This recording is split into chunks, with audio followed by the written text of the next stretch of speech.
Welcome to a bunch of new stuff today. First of all, whole new studio. Feast your eyes.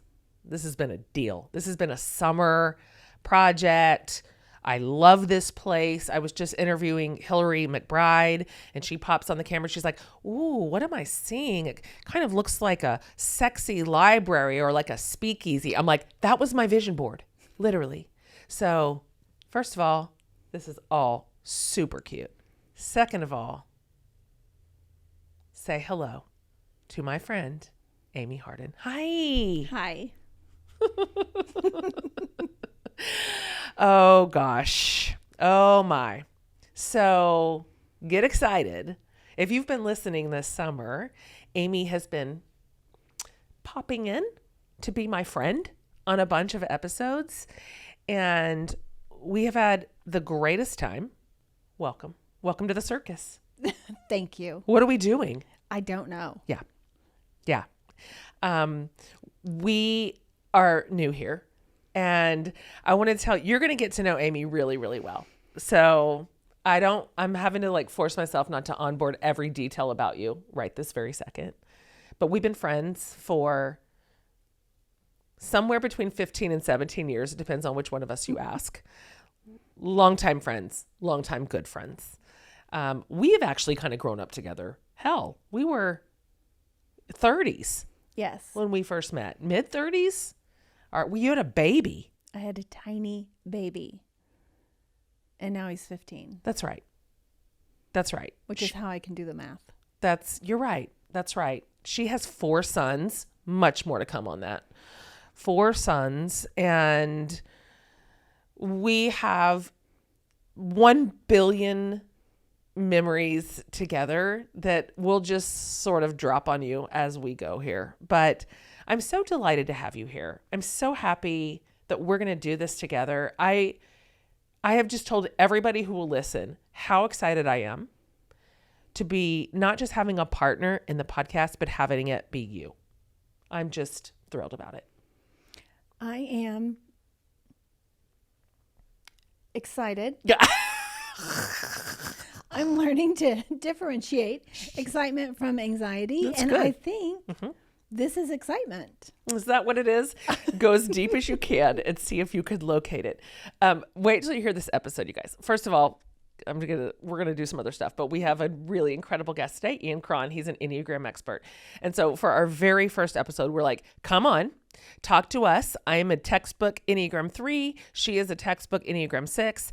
Talk to us about how we are. Why are we with the way that we are? And what is this working dynamic going to look like? And how can you advise us to have the most amount of fun here and the least amount of stress? So you'll get to know both of us more as you hear this entire interview, particularly Amy. But I actually think we're going to have a good time. I do. I do. I think this is going to feel less stressful to you than it probably feels right now. Not that you're used to having 3 cameras in front of you. No. Yeah. And you keep selling it as it's just like porch time. You're right. But in a studio. So again, been friends forever. And so what she and I do is we sit on my porch or her couch or wherever we're at some place, and we just yammer forever about everything. And so that's essentially what this job is.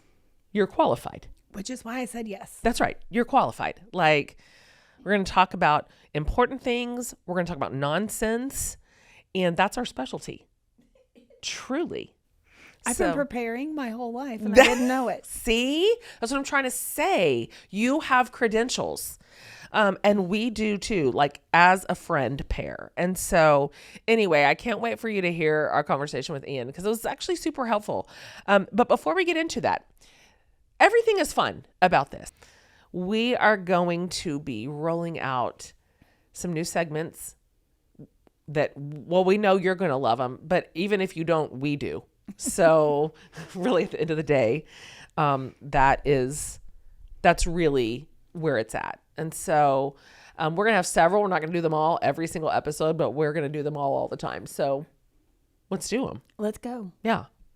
Okay. Here is our first segment that you'll understand wasn't really hard for us to decide on. We're going to call it Rant or Rave. It's time for Rant or Rave, where we rant or we rave.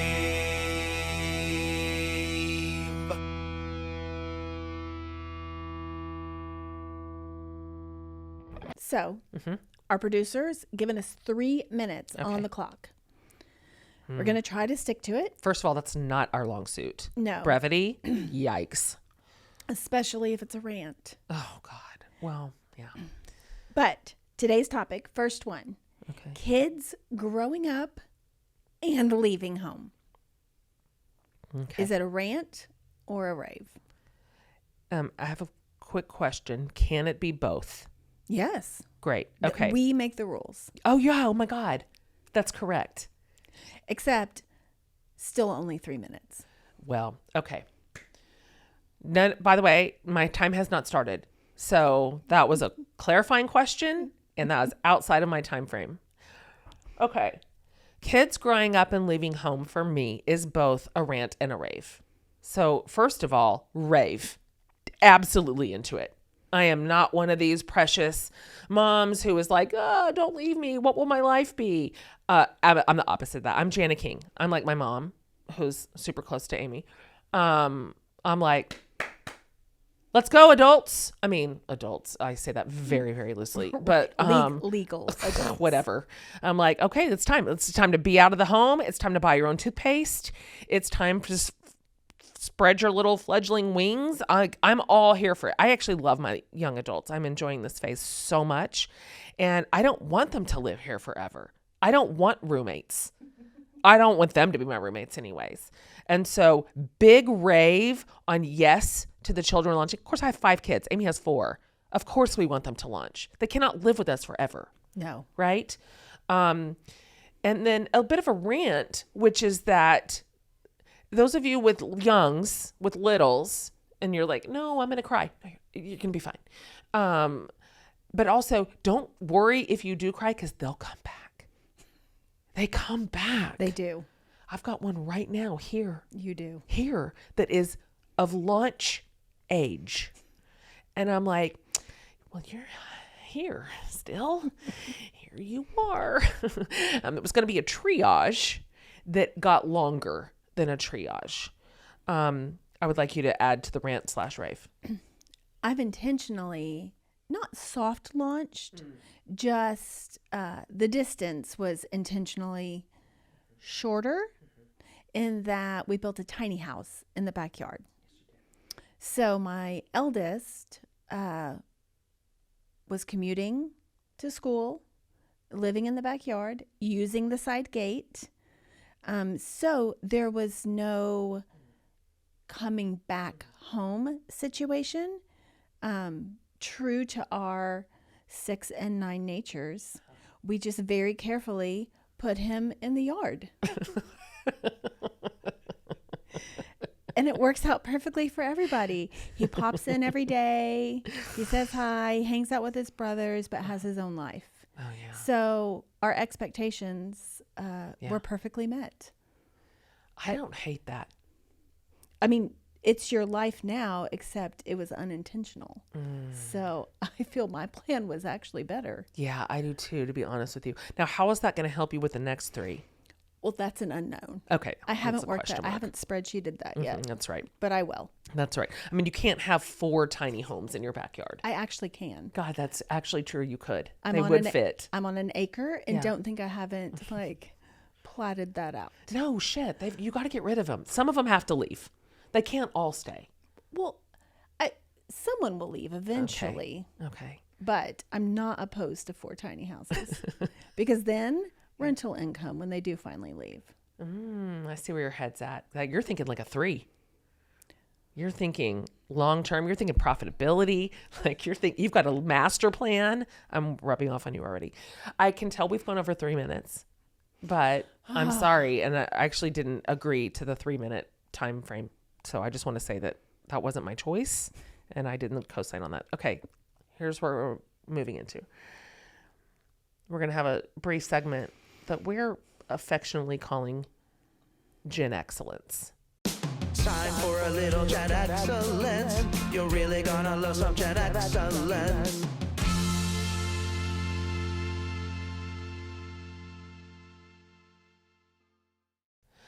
We are clearly Gen Xers. I, at this release, will have just turned 50. I wore this shirt in its honor. I don't know if you can, those of you who are watching, and why wouldn't you be watching this pretty studio? But my shirt says, it took me 50 years to look this good. I don't care. I know it's kitschy. I'm not, I'm my own boss. Anyways, I'm 50, Amy's 53. So we are Gen Xers. And there's no end of nostalgia for us to pull from. Absolutely no end. And Deep well. I have a question for you in this first installment of Gen Excellence. Which store from the 90s, late 80s, however, right there in their like coming of age, do you wish they would bring back, and why? And I'm thinking particularly kind of like a mall store. Did you ever work at the mall? I didn't. You never worked at the mall? No. Oh man. I used it for shopping. Yeah. That's how people do. I 100% worked at the mall. And I don't know if this will surprise you or not surprise you, but I worked at the Buckle. I know this. Yeah. And it's spot on. Yeah, it kind of is, to be honest with you. And even so much that when I first got my job, it was called Brass Buckle. Do you remember this? And then it rebranded into the Buckle. Anyway, I'm in the weeds. So it doesn't have to be a mall store, but it's just, I feel like these are located in a lot of malls. But you answer how you want. What store from the olden days do you wish they'd bring back and you could like visit it in your glory? It's not actually a mall store. Oh. Clothing store. Oh. It's a Blockbuster. Oh, that's a good one. Good one. Because Blockbuster, I could always feel successful. Like I've accomplished my goal at the end when I walked out the front door. Not if I was alone. If I was ever alone, I left empty-handed because the pressure was too much. To choose a movie that everybody else would be happy with? Right. I actually understand that. But if I was with friends or even early marriage, like with a spouse, then it was perfect. There was time parameters. Like you can't just stay there for 3 hours. I mean, not technically. You could agree on a genre. Yeah. You could get instant feedback. Oh my God, the genres, the way the store was like laid out. Yes, like which aisle do you want to go to? Do you want action adventure? Do you want comedy? Right. You know, there was always kind of that seedy section too that was like adult. Right. And I would try to look at that when my mom wasn't looking. Like, I don't know what this is over here. I just got lost looking for the Disney section. So it was just a perfect like sort of matrix of narrowing down your choices when you decided together, like which aisle, okay, like which superstar, you know, and then you decided like collaboration, decision making. You left the store and then you got to go home and watch a movie together. God, I live for Blockbuster. In our family, it was like Fridays. Right. Like, it's about to be on. Larry, my dad, would make a huge thing of popcorn and he would put it in a brown paper bag and absolutely irresponsibly pour melted real butter that he melted and salt, so much salt, like high blood pressure salt. And then shake the bag and we'd all have our bowls and we'd get our pillows and the light. God, I want your answer. I want a Blockbuster again. I did. There's a documentary about the last Blockbuster that stayed open for so much longer than the others. What? But I haven't watched it. Our kids don't even know about this. And I think my longing will be too strong to bear if I know that there's one maybe still open. Because it almost would be worth a pilgrimage. Yes. Like our kids don't even know this. No. The closest thing they have to this is Redbox. Oh, wait, am I getting this right? Redbox? What is it called? Remember when we could get Yes. the Netflix little red from the key? Like outside, what am I trying to say? Outside the pharmacy. Yeah, that's Yes. right. Outside the pharmacy. And you'd get it out of the Redbox, and then you had to turn it back in. I'm You getting this did. not quite right. No, that's correct. Uh-huh. But that was not a pleasant experience. Like a lot of times we would use Redbox on our road trips. So I'd look at the map. I'd be like, there's a Redbox at this McDonald's 3 towns up. Like, finish the first movie. We'll return it at this other one. Oh, I see what and you're then saying. you've got 3 minutes God. while we're idling in the parking lot to choose another one. Yeah. Which that sounds like a nightmare. Yeah, you're like, I'm going to go in the Walgreens. I'm going to get some ibuprofen because you've given me a headache. And, whatever else we need, like additional paper towels because you guys are gross in the car. You've got 5 minutes. No, that's not the same as perusing the aisles of Blockbuster. That was a very long answer of my favorite store. Oh my God. The problem is that you just triggered so many thoughts for me with Blockbuster. So I'm going to put a pin in my answer. We'll do it again next time we do this segment because the Blockbuster was too fantastic. I kind of miss it. I do. Yeah. I kind of miss it. That feeling of we're about to have a night in. Yeah. What was yours? I'm not going to tell you. I'm going to save it. I'm going to save it because it's good. It's good. And I actually really look forward to hearing your response to it because you and I in our high school eras would have, I think, had different ideas about some places. So I want to hear what you think about some of my basic Becky favorites from back in the olden days. But It sounds like good content. we're going to come back to that next time we do Gen Excellence. Okay. So we actually have an interview, you guys, if you can believe that. An interview is about to happen. And as mentioned, it is with the fabulous Ian Morgan Cron. He's been on the show before. He's a For the Love fave. He's brilliant. Let me tell you about him. If you don't know him already, he is a best-selling author. He is a speaker.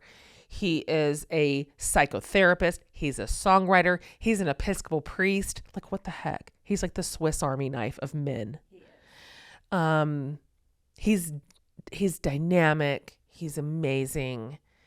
I love Ian. Every time I've been on his show, he's been on mine, and I look forward to it every single time. And so we thought on our first episode out of the gate, let's bring him in.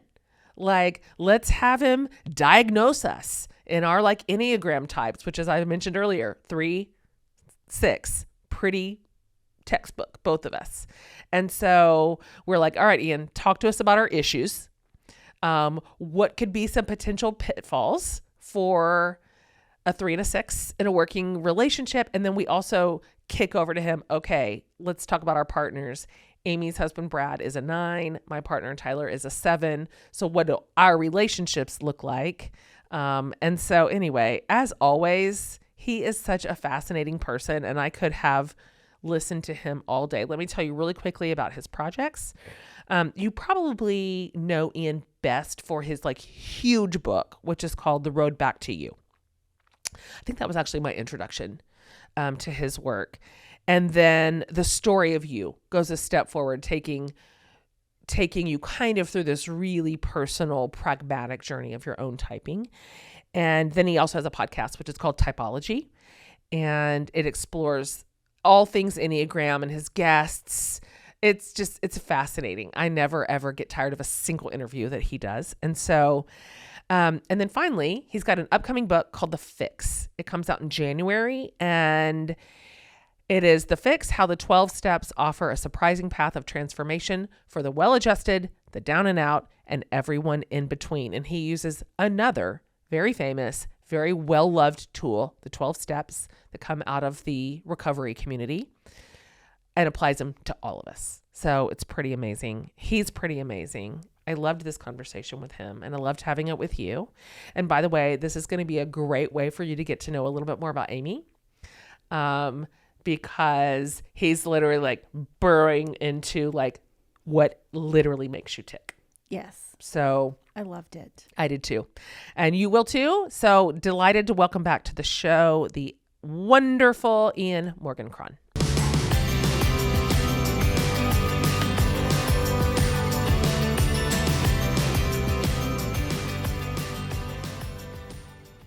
We are so happy to see you. Ian Cron, welcome back to the show. Well, thank you. I'm delighted to be here. I'm always happy to talk to you for any reason at all.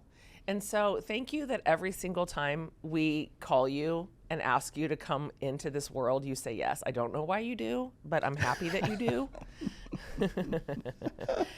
Well, I spend a lot of time alone, Jen, and so I'm always delighted when people invite me to do anything. Yeah. Well, our little world over here has expanded by one. This is my friend Amy. Wow. Welcome, Amy.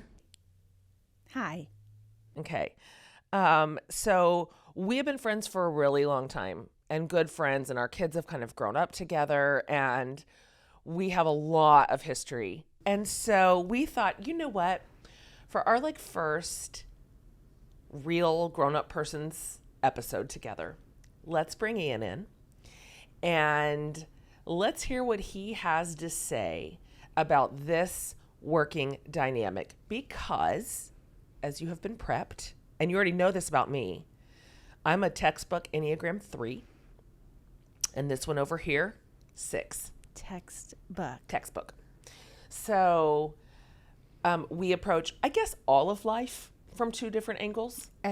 Literally everything. Yeah, exactly. And so we want to kick it to you for a few minutes and wonder, just from a high level, I can't imagine there's somebody in our ecosystem that was not inundated with Enneagram language. Not if they're in my world. No. If you're anywhere near me in a 50-mile radius, you've got some of this shared vernacular. But just in case somebody's new here, can you talk a little bit, Ian, about the primary differences and similarities, maybe, of 3s and 6s? Yeah, well, let me begin by saying again, I'm thrilled to be here. And Amy, I want you to know I love Enneagram 6s. I really do. I have such an affection for them. And Jen, I have a super strong 3-wing. So I feel like we are related at some, absolutely. Well, let's just start here, right? So we know that every type has a core motivation that powerfully influences how that type predictably and habitually acts, thinks, and feels from moment to moment. And you two have very different core motivations, right? So 3s are driven by a desire for success, to be seen as valuable and accomplished, and to avoid failure. Amy, you as a 6 are principally driven by a need for security, for stability, and support. So that's a big difference between the two of you, right? Now, you both have very different, what we call focuses of attention, right? So, for example, Jen, when you walk into a room, your focus of attention immediately migrates towards tasks and goals, right? Like aiming to achieve and be recognized for your success, right? Whereas Amy, you walk into a room and your attention migrates pretty quickly to potential threats and ensuring safety, right? And that may take the form of seeking reassurance and counsel from others. In terms of interpersonal style, I think, Jen, you are someone who I already know to be charismatic, ambitious, self-deprecating. In your good moments, you're more community-oriented. In your not-so-good moments, right, you're focused on your own success, right? Whereas Amy, you this is what I love about 6s, right? You are practical, loyal. You are very witty in a very wry, wonderful way. Your humor often comes out as being very self-deprecating, right? And then sometimes when you're on autopilot, you default to a lot of questioning and self-doubting, and sometimes you'll be seen as being skeptical or anxious. So again, these are differences. But they're not like, clearly, they're not deal breakers in relationships. They're just something we have to bake into our calculations as we navigate the life that we do together. In terms of similarities, you're both goal-oriented, but for different reasons. Strong work ethic, you're adaptable, and you both want to be liked. You both are seeking approval, albeit for different reasons. Like for you, Jen, I'd say like the seeking for approval has to do with validation. And for you, Amy, looking for approval has to do with wanting to win others over in order to move them to keep you safe and secure. Yes. So those are just just a handful of stuff. Just a few. Get us going. That feels right. Everything you said, I'm just like, he's spying on us, number one. Right. Maybe yesterday. Did somebody send you our texts from this week? I'm just asking. It's so bananas how laser precise the Enneagram tends to be. I'll never, ever get over it. Before I kick a question over to Amy, I would love for you to say before you get into our working relationship, because now we are approaching the same workspace, but from very different places, both like as the way we are just designed in our 3s and our 6s niche, but also I've been here a long time. I'm used to this work. I'm a podcaster. I've been in a spotlight for a minute. Amy is like, WTF. Like this is so even from like experiential, we're coming at this from very different places. But let's hear from a friendship side before we get into that. What are the upsides of a 3-6 relationship in general? Well, first of all, what determines the health of a relationship has to do with how much self-awareness each of the two people in it have, right? So two types of people of any type combination can be great with each other to the degree that they're self-aware and they're doing their own personal work, right? Like they're working on themselves. They're growing in self-knowledge, self-discovery, sharing what's happening inside, and being able to monitor and regulate, how they're acting, thinking, and feeling in the moment, right? And that's just good self-awareness.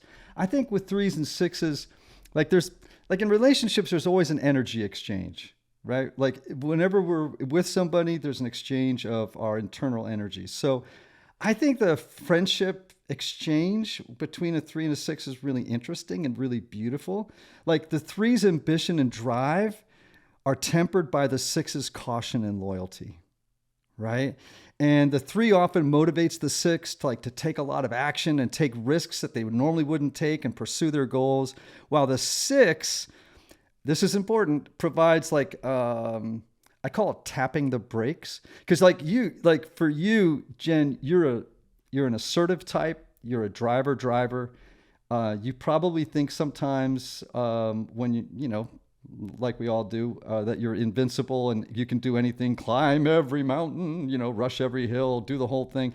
And you need someone in your life who's a loyal skeptic who can just tap the brakes on you a little bit and offer some thoughtful advice and grounding and ask you questions periodically about the wisdom of where you're heading. And so it can be a really lovely kind of where one corrects the excesses of the other, actually, maybe is the best way to put it, right? The 3 typically admires the way the 6 is so dependable and thorough, and the 6 appreciates the 3's confidence and energy and ability to achieve. And you marry those two together, it's pretty great. Yeah. I think it's so interesting because listening to you talk through that, I noticed I have a actually really small circle of dear friends. That's a small group in the world. It's however little it is, they're mostly 6s. Interesting. I mean, I'm just going. Megan's a 6, Shauna's a 6. You're a 6. I have 6s, and I'm drawn to them. There's a safety and a comfort inside my friendships with my 6s. Thoughts? It's also spot on. And I'm I'm a different 6 now than I was 15 years ago. Good point. For sure. A little more confident, a little more trusting. Obviously, I would like to talk about this. I feel like my wings might be shifting a little bit. Oh, yeah. Because here I am on a podcast. That's right. But I'm so interested to see how our established friendship translates into work. Just because sometimes I think for me and for other 6s, a 3 can seem a little dangerous. Because if you've got your eye on ambition, you're not scanning for danger, which makes sense. That's not your role anyway. That's my role. But still, I'm super careful about who I trust. Yeah. And I've always trusted you in friendship, but work's different. Yeah. So a completely new dynamic. Yeah, I know. It's so true. And as you know, I don't even really have a high fear mechanism. It's like it's broken. It's actually broken. I got it from Jana. I mean, he's really, really close to my parents. And my mom is like that. And I just didn't even know I was supposed to be worried about the world. It doesn't occur to me. And so it feels like a wisdom to me to surround myself with people who are a little bit more cautious. What do you think, Ian, about what Amy said about I'm about to turn 50. How old are you? We're the same age. 53 maybe? Yeah. So we're 50, early 50s. And I agree with you that I notice a little bit of a shift in which wing I identify more with as I get a little older. Can you talk about that a little? Yeah. If that's sure. normal? Sure. So, I mean, most of your audience knows this, but our wings are these 2 types that are adjacent to our core type. So if you're a 6, you can have a 7 or a 5 wing. Or if you're a 3, you can have a 4 or a 2 wing, right? And each of those wings, we actually have 2 wings. It's just that one is dominant, right?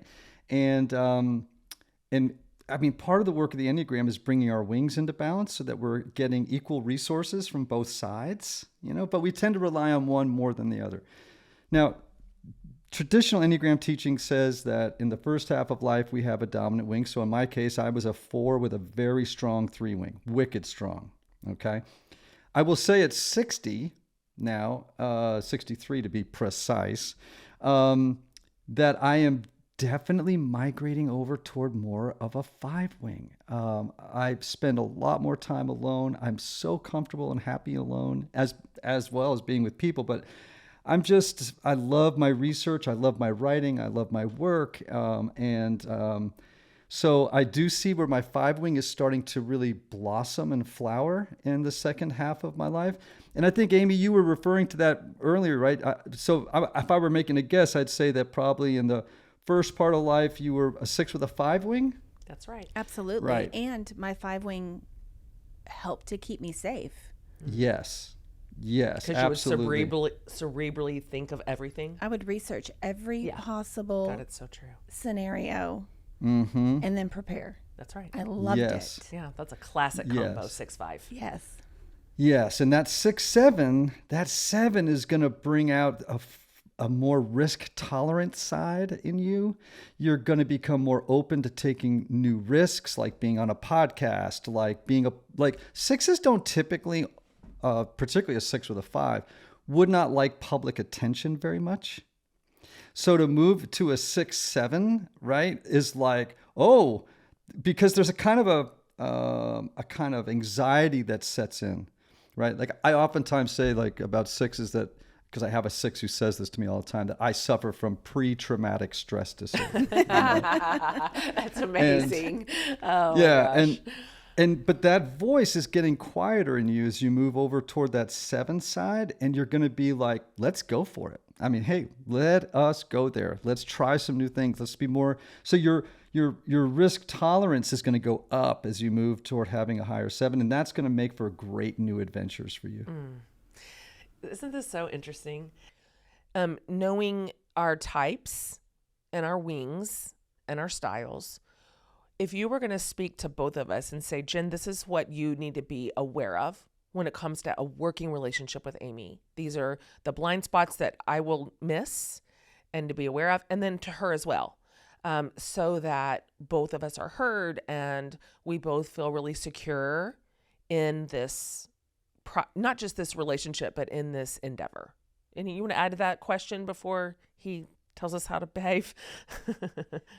Only that a key point for me is I said yes to this because I trust you. Yes. In our friendship. Yep. I don't know anything about this industry, what this job is going to look like really. So your incredible team that's behind you, I know is good because I trust your judgment. Yep. But I'm still working on trusting them individually. So you're sort of like the torchbearer for my trusting everyone involved. So no pressure. They're amazing. They've been great, but I've got to sort of take my eye off of you and learn to trust these new people who I do not add new people to my circle. That is so true. Ever. See, this is the stuff that's helpful, Ian. Like, that's not the way I would, that thought wouldn't occur to me. And so it's so helpful when you are super clear about these are my thoughts. That helps me know how to scaffold until you feel safe. Because it matters that you feel safe here. What are your thoughts about that? Yeah, well, you are both very different, but you are both clearly self-aware. You've reached a point in life where you've suffered and you've been through some things and you've grown in your terms of understanding your own inner architectures. That's really important, and that's really, really, really helpful in a relationship when two people are kind of hovering at around or camped out at around the same levels of self-awareness and self-discovery. You both have very different approaches to risk, right? And so, for you, Jen, your willingness to take risks for success may clash with Amy's sort of cautious nature and her need for security. When Amy, for example, starts to ask a lot of questions and expresses a lot of doubts, okay? These are hallmark features for sixes, right? You must take them seriously. Like, don't ever give the impression that you're dismissing it as being like, oh gosh, too many questions. Give me the big picture. I'm not a detail-oriented person. I'm a big decision maker. I just need to know the key data, right? And Amy's going, yes, but who's bringing the coffee? And you're like, too far in the weeds, right? And it's like, you have to kind of go, wait a second, what's going on here, right? Well, Amy wants to know that you have a contingency plan should something go sideways. Okay? And she wants to know from you what you expect of her should something go sideways so she can fulfill that role. And so I always tell people, when sixes start to catastrophize, right? Or we sometimes call it awfulizing, right? Where there's this kind of rehearsal of everything that could go wrong. They're just planning in their head for like, well, I'm a good person. I'm a loyal person. I'm a dependable person. I want to be there. What do you expect of me if this thing goes wrong? And as long as you just patiently and compassionately answer the questions, right, until they're kind of exhausted, then I will tell you that Amy is like a person who will be like Velcro, because in a really wonderful way, like in terms of friendship and loyalty and dependability, as long as Amy knows what's happening and what's expected of her so that she can do her very best, she'll be okay. But if you kind of dismiss the anxieties and say you're being such a pessimist, she's going to get her back up and she's going to go, no, I'm being a realist. Oh, yeah, it's so true. You know what I'm saying? True. Like, So I'm not a true. pessimist. I'm a realist. And I need to know what could, So patience and kindness and compassion toward all the questioning and self-doubting is something really, really important. Amy, does that resonate with you? It does.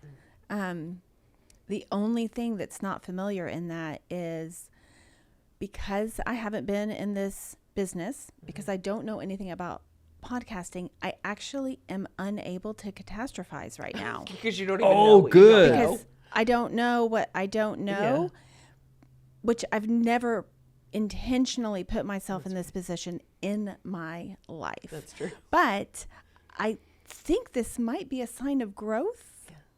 Don't you think Possibly. that she even said yes to this? I mean, she said yes to this with almost no information.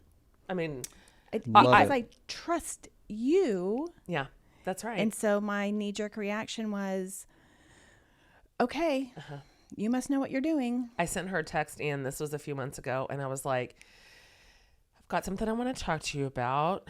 It's kind of out there. And I literally did not lead the witness at all. I didn't even say what it was about. And her text back to me was, this is probably going to be something outside my comfort zone, and I'm going to end up having to say yes because it's you. And so thus, here we are.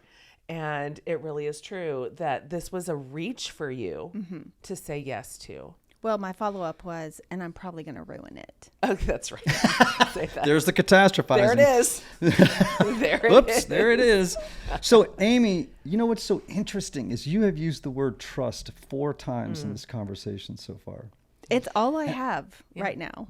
Yeah, but I just want to highlight it for a moment because it actually points to something really healthy and beautiful in your relationship. Number one, it says something about you, Jen, and about the fact that you have, over a long period of time, 15, well, we haven't yet determined, is it 15, 18, 212? We're not sure yet. Depends on who you ask.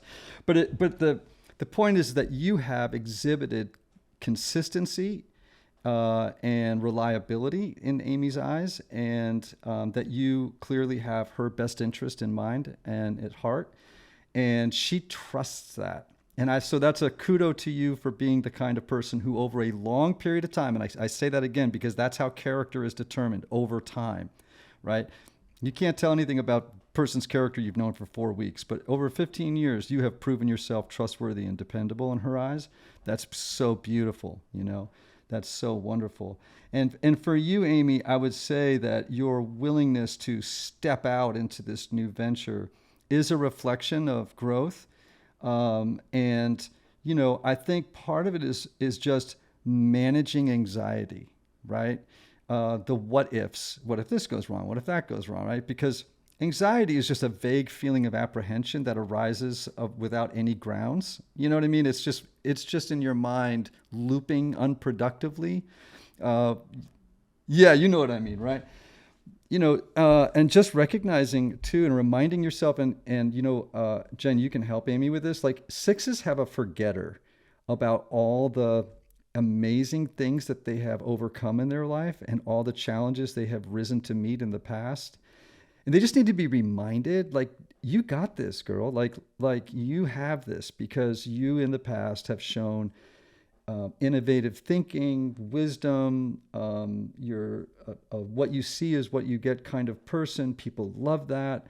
Just live in that, and just be always reminding Amy of all the past ways that she has met the challenges of life. And this is going to be great. This is going to be a great partnership. We've done some kind of practice recordings and some segments, and we've had a kind of an on-ramp to this moment with you. And afterwards, Amy will text me some version of, I think that might have been terrible.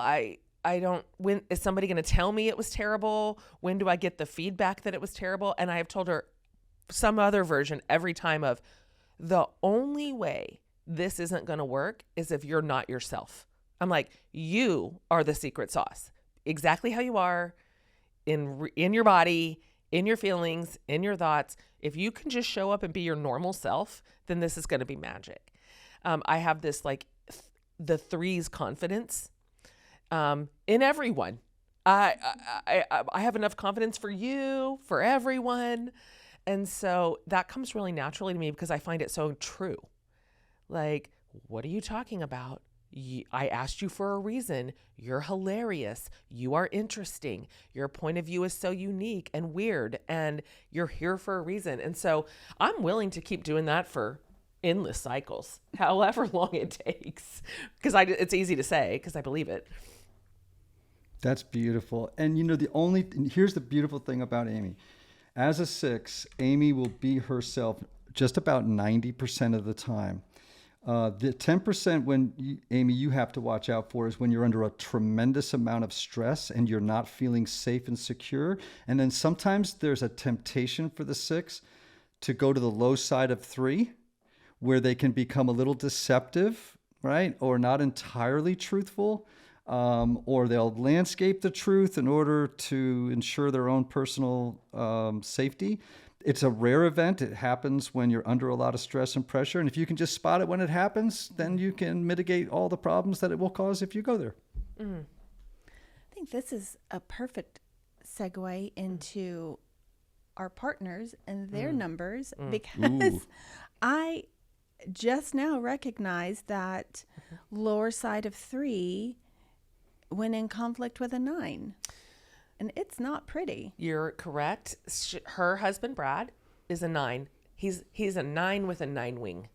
And then my partner, Tyler, is the shiniest 7 that ever 7'd. And so we won't let you off this podcast before you talk to us about our like relational dynamics with our husband/partner men. Yeah, absolutely. I, again, want to just reiterate something I said earlier, because people ask me in workshops all the time. They'll say, well, are there 2 types that really go to better than other types? And, I'm dating or I'm married to a blank. And is that a good thing? And I'm like, it's all about how self-aware you are. Like any 2 types can do great together to the degree they're doing their work and sharing the journey of self-discovery. It can be just awesome, right? Now, the strengths like of a 6 and 9 partnership, Amy, like you're both pretty calm, right? Like I can tell so I've been in this business a minute, right? And so like even just seeing you guys on screen, I can tell like just the energy difference that the 2 of you bring, okay? So Amy, you radiate a kind of calm, and I'm sure that your partner does as well, right? Maybe sometimes to a fault. But that calm demeanor can create a really supportive and stable environment for both of you, could be really good. And your vigilance and your preparedness, Amy, complements the 9's ability to kind of not only see multiple perspectives and mediate stuff, but like, you can tap into his feelings of like, all shall be well, all manner of things shall be well. That's where your partner's coming from in the healthy 9 space. And like, you need that cool, warm, that kind of cooling energy on the heat of your anxiety. It's like, it's okay, Amy, it's all good. So that can be wonderful. And you have really, both of you have great loyalty and commitment, super shared values related to things like security and loyalty and harmony, right? The challenges are, I think, for 6s and 9s, decision-making can be hard. Oh, I got to giggle. So it's because yeah. Well, so the 6's anxiety collides with the 9's sometimes complacency, can create a tension, and you're both kind of in a place of being self-questioning and doubting and lots of up and, ruminating. I think the 6's need for reassurance and the 9's desire for peace can sometimes lead to misunderstandings if it's not communicated effectively. But again, and I guess I'd also say that you typically, Amy, have more energy than your partner does. Right? More stamina, more proactive energy, and some of it's driven by fear and anxiety. Whereas, your partner's a little bit more laid back, and that can lead to some frustration. Like, why aren't you moving faster? We have to do this. And he's like, well, I don't know. There's another episode of The Bear on that I want to watch, and it's like, you're like, this is not working out right. So again, I think it's just about open communication, balanced decision-making, openly addressing anxiety, right? But again, if the 2 of you are working on each other, like, you will both be so emotionally supportive and to each other, one bringing preparedness and the other one bringing calm, right? And accepting presence. Like Amy, sometimes you can be an anxious presence and the 9 is a non-anxious presence.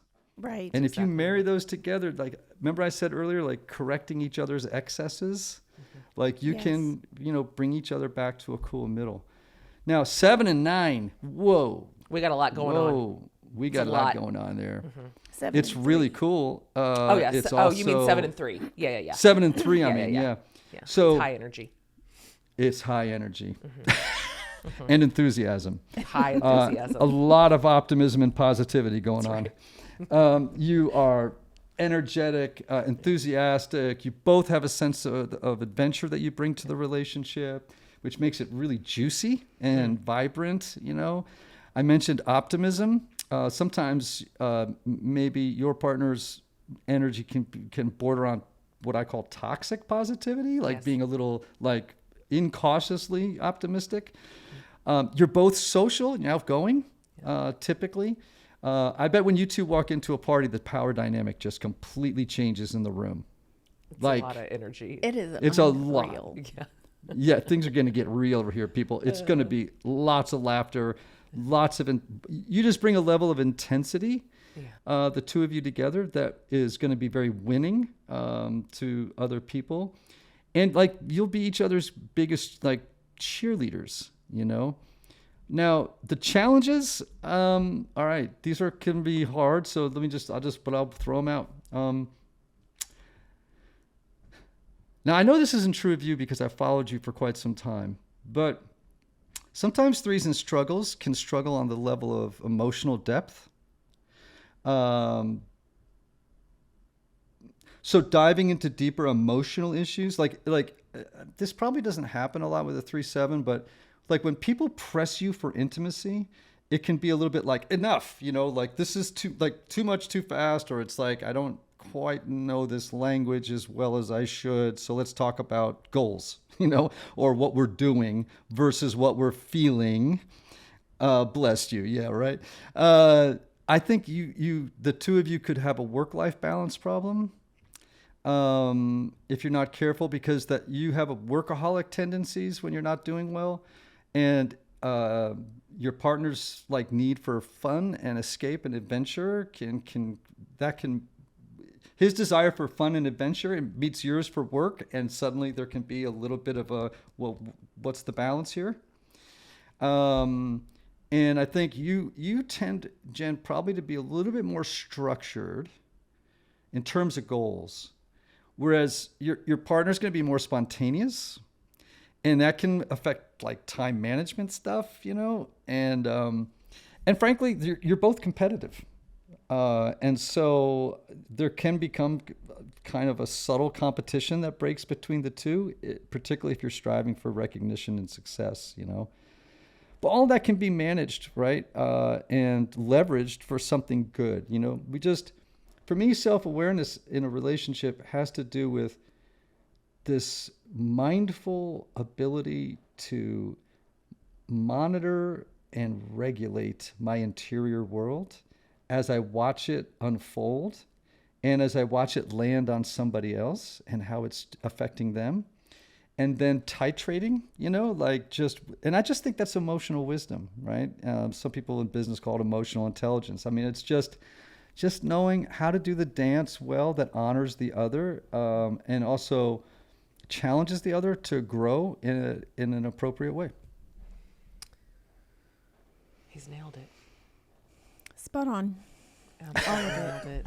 It's so weird. I'm sorry if it was too prescriptive. It's just so weird. It's so weird to feel so like deeply understood, like way in the like quiet parts, even like, Yeah. That is my frustration. And that is how I respond. And that is our tension point. And it's so useful. Thank you for breaking that down for us and giving us a little bit of a roadmap for making this partnership just as good as it can be for both of us, that we're both winning and we both You're love going it to here. be great. Yeah. And I say that in part because I'm watching Amy. Because Amy is the vulnerable piece in this puzzle right now, the most vulnerable piece in the puzzle. And the fact that Amy has mentioned trust so much, and the fact that, Jen, you have a desire, I think, to see Amy flourish and blossom in this new role. I see full steam ahead. Me too. 100% me too, as you can imagine. I'm like, yay, let's take this hill. You know me. Me too. 37%. I'll take that 37% down. One last question before we let you go, because I am thrilled about this and excited to hear you talk about it, and even more excited to read it and learn from it. So you've got an upcoming book, and you're in a new lane, and not a new lane, a different lane. And it's called The Fix: How the 12 Steps Offer a Surprising Path of Transformation for the Well-Adjusted, the Down and Out, and everyone in between. I think this is so powerful. I'm familiar with the 12 steps. And I have said in my little circle of people who are also familiar, which is everybody should do this. The 12 steps are a ubiquitous path toward healing, self-healing, relational healing, healthy habits. We would love to hear you talk a little bit about it. Can you tell, because it comes out in January, right? January 2025. Do I have that right? Yep, January 28th of 2025. Tell us about it. How'd this come to be? Why and how and what? Yes. Well, thanks for letting me share about it. And in fact, this is the show on which this is the first time I am speaking about The Fix. So in a way, this is kind of an announcement, right? Like, hey, guess what? I have a brand new book. It's called The Fix: How the 12 Steps Offer a Surprising Path of Transformation for the Well-Adjusted, the Down and Out, and everyone in between. So I've been in 12-step community since 1987, and there have been some bumps along that road. I share about those in the book.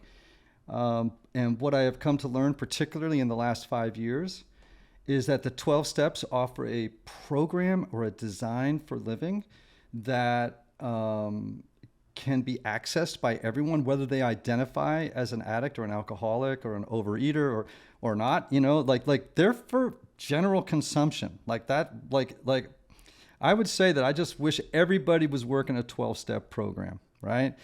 And, the whole point of the 12 steps is really to facilitate a spiritual awakening of sufficient force that it can displace our need for all the crazy addictions or self-defeating behaviors that every single human being has, right?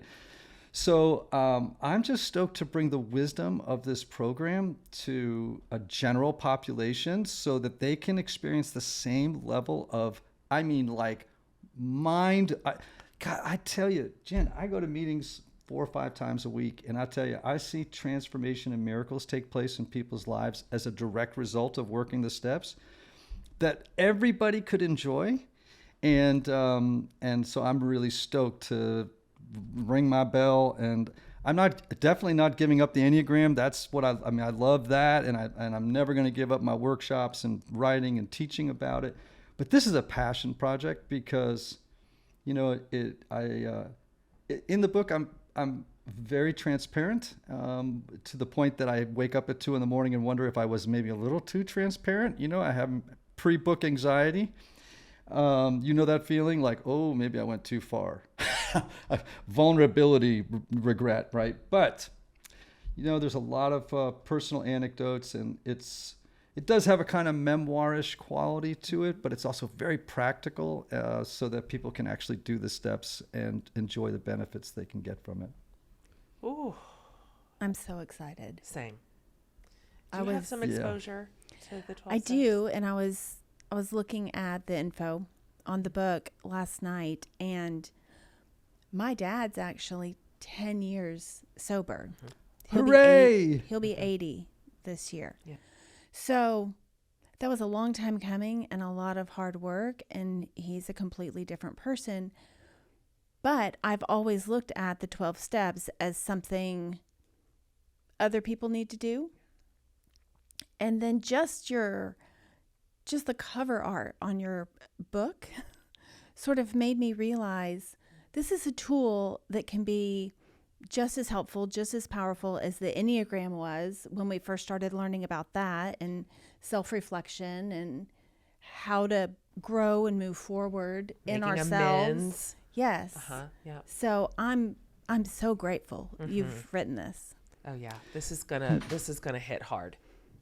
Man, I'm really hoping so, because I will say that I really put my heart on the line in this book, and I'd like to think of it as a legacy, of leaving something good in my wake, and because honestly, like it's pretty simple, guys, right? Like if you look at the 12 steps, it's like make peace with God, make peace with yourself, make peace with others, and then just develop a lifestyle that cultivates health in each of those domains. We make life so hard, and it could be so much easier and simpler. I just know that there are miracles waiting to happen out there as a result of people doing these steps, reading this book and doing these steps. I agree. Come back in my world, January, the end of January. Let's talk about it again. Let's put it in the hands of my people for sure. And you're such a trustworthy guide. You've led us through so much interior work and then relational work. And so this feels absolutely right, that you would draw from this community that is so dear to you for decades. I mean, you're deep in the bag here. So your voice counts and matters and is so trustworthy in this conversation. So I cannot wait. Please send us a copy, like as soon as we can have one. I know how it all works. We can get it in advance. We know about publishers.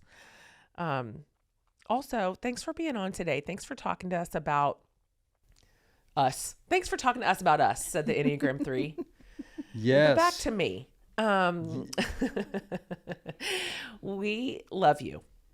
Thank you so much. We love you here from Nashville, Tennessee as well. And I have such a great, rich affection for you. And Amy, I'm going to be thinking about you and thinking about all the good things that are in store for you in the weeks and months and years ahead. And lean into that 7 wing, friend. I'm going to try. Yeah, Thank absolutely. you. It was so nice to meet you. Thanks, Nice to Ian. meet you. So before we let you off the hook, can you tell my it's our now. It's our God, now. I love this. Our listening community, where to find you, where to follow you, and where they can get all the details on not just everything you've already written, but your upcoming book. Yeah, thanks for asking. So, everyone can pre-order the book right now. The book drops in January of 2025, but if you can pre-order it now, all the better, right? You just go to Amazon and look up The Fix by Ian Cron, and it will for sure come up. And in terms of socials and my website, it's just at Ian Morgan Cron or ianmorgancron.com. Perfect. You guys, will round all that up for you. We'll have all the links in one place. If you go over to jenhatmaker.com under the podcast tab, we'll have all the show notes and then literally everything Ian that ever existed. So one-stop shop. We got you. Thanks for being on. Until next time, there will be a next time. I mean, one day you'll want to change your number and be like, this girl's going to call me. I doubt it. I've run out of steam. Okay, perfect.